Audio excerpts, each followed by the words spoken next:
ምሁር ማን ነው? የሚያስብ ሁሉ ምሁር ሊባል ይችላል ወይ? ቢኮዝ ሰው ሁሉ ያስባል፣ ሰው ሁሉ ግን ምሁር አይደለም።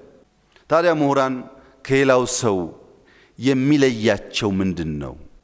ምሁርነት ለኩሪዮሲቲ ለጥያቄ ዝግጁ መሆንና የመጠየቅ ብቃት ነው። ለምንድነው የመጠየቅ ብቃት የሚሆነው? ሁሌም ትክክል ጥያቄ ብቻ ነው፣ መልስ ትክክል ሆኖ አያውቅም። question is right, answer is open ended ይባላል። ምሁር በመጠየቅ ብቃቱ ለመጠየቅ ባለው ገት የሚለካበት ዋናው ምክንያት ጥያቄ የሚያስከትለው ነገር አለ። በጥያቄ ውስጥ ከጥያቄ በኋላ willingness to engage with complex ideas ይከተላል። የሚጠይቅ ሰው ኮምፕሌክስ አይዲያን ኢንተርቴን ለማድረግ የተዘጋጀ ነው ማለት ነው። ኮምፕሌክስ አይዲያን ደግሞ ከዴዲኬሽን እና ኤክስፕሎር ከማድረግ ውጪ ሊመጣ አይችልም።